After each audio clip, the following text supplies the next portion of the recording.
namanya pemikiran masyarakat itu harus dikaji. Karena perlu dilihat juga Ahmad itu kenapa. Nah, secara kelembagaan itu berarti ada yang dilanggar oleh Ahmadiyah. Ahmadiyah telah melakukan pelanggaran hak asasi secara kelembagaan. Itu sebenarnya, ya. Apa melanggar hak asasinya?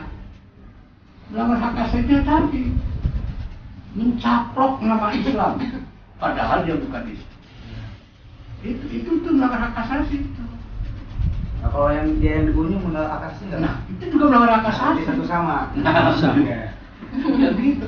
Tapi jangan dimenangkan Ahmadiyah. Sebab penyebab orang itu melakukan begitu Ahmadiyah juga melanggar. Kalau sudah tidak ada mau gimana dibelanya mereka? Apa? Ya kalau mau dimenangkannya gimana dia? Kalau misalkan jangan dimenangkan lah. Kalau dia udah dibunuh, gimana hak asasi dia?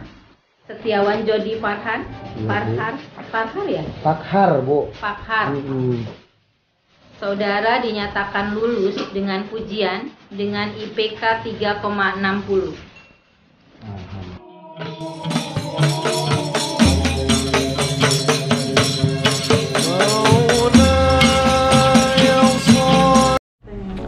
Assalamualaikum warahmatullahi wabarakatuh. Alhamdulillahirabbil alamin. Amma ba'du. Mamang Bisadayana.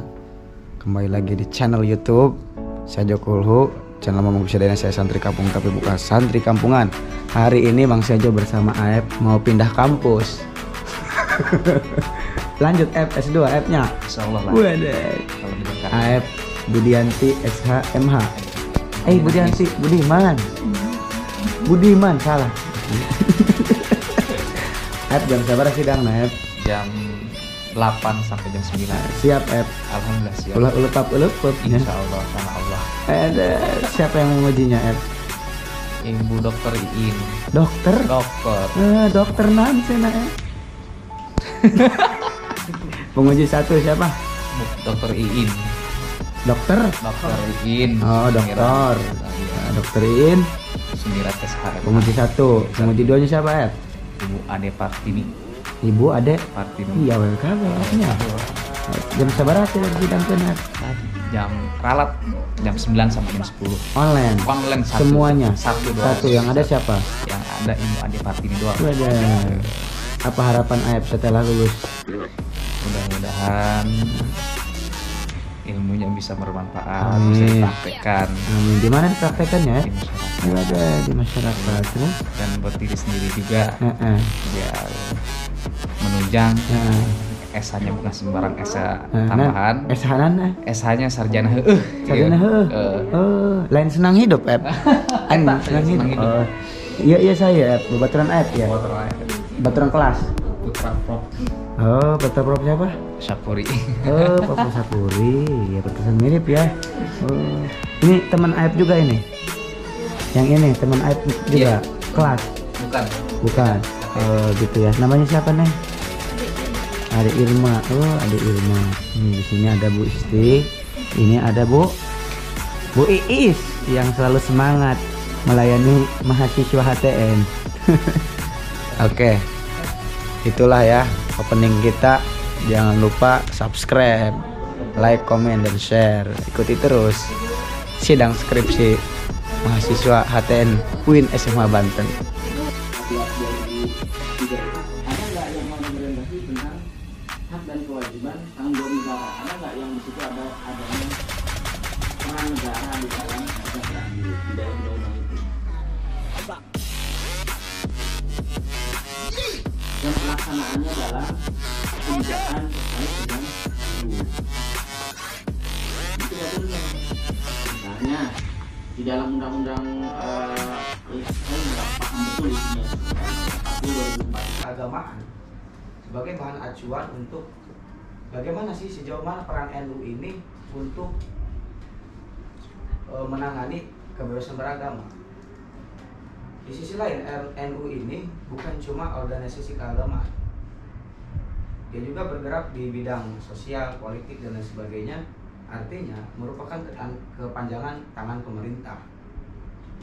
Oleh sebabnya saya sangat tertarik sekali NU dalam rumusan Muktamar ke-32, dimulai dari Muktamar ke-32 itu. tentang perlindungan umat beragama mengusulkan rancangan undang-undang kepada DPR RI. Hingga sekarang muktamar yang terbaru 30 yang kemarin muktamar di Lampung itu kalau tidak salah lalu mengusulkan itu RUU perlindungan umat beragama, akan tetapi DPR belum saja memasukkan ini ke program legislasi nasional. Pembahasan skripsi yang akan saya sampaikan pertama, kebebasan beragama di Indonesia saat ini masih terus terjadi. Yang kedua, jaminan kebebasan beragama di Indonesia yang masih tumpang tindih. Yang ketiga, peran dan sumbangsi NU terhadap kebebasan beragama. Oke. Pertama saya akan menjelaskan tujuan penelitian saya. Yang pertama, untuk mengetahui kebebasan beragama. Yang bahaya itu Pak, narasi ya tadi apa sih? Iya sih. Tadi kan mereka Ahmadi juga menyatakan bahwa dia juga bersuara. Kedua dia juga berkeyakinan. Tapi narasi yang dikeluarkan oleh MUI ini tidak ramah Pak. Langsung sesat. Otomatis ya tembak lewung gitu Pak. Nah, yang terjadi di sana langsung diberemu Pak. Nah, dibayar sampai terus. Iya. Jadi kelemahannya apa namanya sehingga terjadi radikalisme apa namanya tapi hubungannya dengan kebebasan beragama di mana korelasinya ini apa dicari sebab sebenarnya hak kebebasan agama itu hak asasi manusia Betul. kebebasan manusia dalam beragama hak asasi manusia tetapi di dalam kebebasan beragama itu ada hal yang perlu ada yang disebut dengan hukum itu ratifikasi. Betul. Yang kedua adalah ada ya yang disebut dengan hukum itu tadi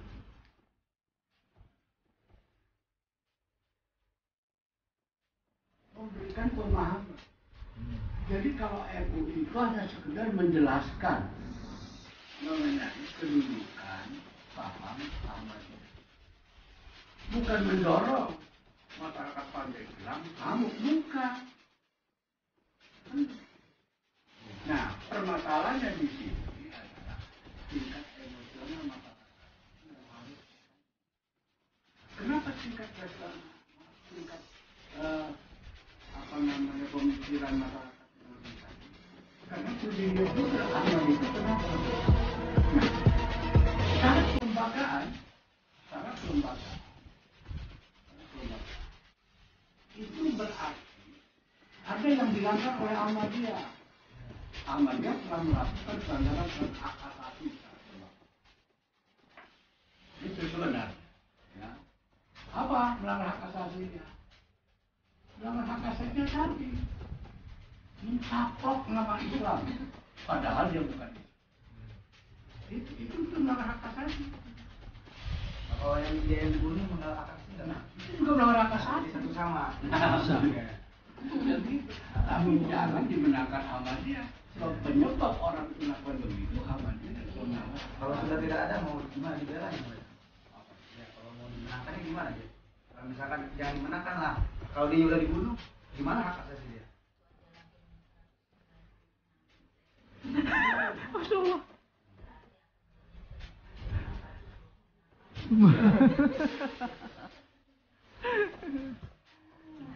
Wah, siwa. Sudah, makasih ya. Saya mau setelah Lanjut.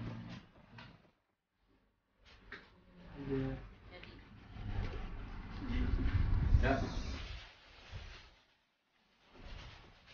Wah.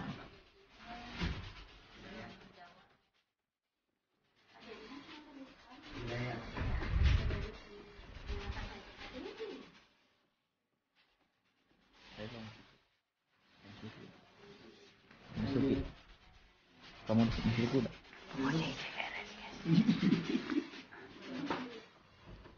Mantap. Merah ya. Jadi dua. Alhamdulillah. beres mau Wisudayana, kita wawancara Ibu Atu. Bu, apa harapan Ibu setelah kami disidangkan, Bu? Harapannya kalian bisa lebih lagi mencari. Di sini aja kelihatan kan? Iya.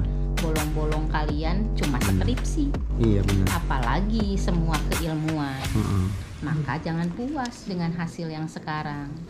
Dikuasai lagi bidang-bidang keilmuannya agar lebih bermanfaat, agar lebih berarti lagi hidupnya, bisa menebar kebaikan di masyarakat dan diakui keilmuannya. Amin, amin. Ini kekejar nggak kira-kira Bu nih wisuda nih, Bu? Wisuda kapan sih, Bu? Wisuda itu 3 Desember. 3 Desember. Perbaikan kalian harus maksimal tanggal 17 November itu sudah beres. 17 November udah beres? Iya. Terakhir daftar. Nggak tahu. Yang pasti gitu pengumumannya tanggal 29 Oktober sampai 17 November itu batas akhir kalian daftar wisuda. Wisudanya tanggal 3 Desember. Itu. Apakah kalian bisa wisuda atau tidak tergantung kalian. Gitu. Bisa nggak perbaikannya tidak melebihi 17 November. Yang kedua, bisa nggak kuotanya terpenuhi. Karena wisuda sekarang itu sampai 1.200 orang seluruh UIN. Itu saja. Pesan Ibu, Bu, setelah kita jadi mahasiswa nih, Bu, apa, Bu? Itu tadi. Ya, biar memperdalam ilmu lagi. Kalau kita itu kan ngujinya dengan penuh kasih sayang. Tapi masyarakat itu kan dengan keilmuan kalian dan menjasnya itu biasanya lebih, gitu kan, lebih dari yang kalian bayangkan. Gitu. Karena masyarakat itu selalu menganggap kalian itu orang-orang yang ahli hukum. Maka kalau nggak bisa, itu yang malu bukan cuma kalian, tapi juga institusi kita. Makanya diperkuat lagi literasi. Amin, ya benar. Itu kalau bisa S2, S3 dan guru besar, biar lebih bermanfaat, menebar kebaikannya lebih global. Iya, Bu, atur nuhun, Bu, sudah diwawancara ya. Ibu sehat selalu, Ibu. Ya, sehat selalu, berkah, lebar rezekina. Biar jadi profesor. Fatihah. Saya habis ngantuk, guys. Habis ngantuk ya. Sekretaris, Ibu lagi puasa. Puasa bicara. Ya, guys, beres. Allahul muwaffiq ila aqwamit thoriq. Assalamualaikum warahmatullahi wabarakatuh. Ijazah yang ditandatangani oleh Rektor UIN SMH Banten dan Dekan Fakultas Syariah setelah saudara menyelesaikan ketentuan dari hasil ujian ini. Secara resmi, ijazah akan diserahkan pada waktu pelaksanaan wisuda. Artinya, saudara yang saudara catat pada waktu ujian munakosa ya direvisi lagi, diharapkan selesai sebelum tanggal 17 November karena itu batas waktu pendaftaran wisuda ya, semoga bisa ya, karena kuota kita karena wisudanya di luar kampus di Hotel Krakatau Cilegon rencananya ya, kuotanya cuma 1.200 ya. Kalaupun kalian tidak wisuda berarti kalian sudah tidak kena SPP saja ya. Jadi besok ada 15 teman kalian lagi ya, itu pun sama, kita berdoa semoga kuotanya bisa ya, sehingga semua dari 45 orang kloter kedua, karena ada rombongannya Karimudin itu kan yang belum terwisuda kemarin walaupun sudah lulus ya, tapi kita di kelebihannya tidak kena ya. Saran saya kan sudah sama Jody waktu diwawancara ya, kalian sudah lapar, sudah lelah, sampaikan salam kami sama orang tua, mohon maaf ilmu kita ilmu yang kami sampaikan waktu di perkuliahan tidak maksimal, karena itu kalian harus memperdalam lagi literasi keilmuan saudara ya. Saya doakan kalian menjadi pejabat yang diridhoi ya, yang bermanfaat, menebar kebaikan. Amin. Itu aja. Selamat untuk kelulusannya. Amin. Assalamualaikum warahmatullahi Waalaikumsalam. Merdeka. Baru tuh foto. Saan mau foto. Tenang Bu. Ayah kameramen Bu. Bu makasih banyak. Bu makasih banyak. Oke. Kasih foto dulu. Fakultas Syariah mending gitu. Tahan mau takut AF? Oh iya. Luar biasa. Bisaan AF ya. Oh iya, tuh mau tak sepeda kampus Bang. Hah? Oh. Enggak. Ini gimana? Guys, foto dulu guys. Ikutin guys. Hah? Udah keliling Indonesia.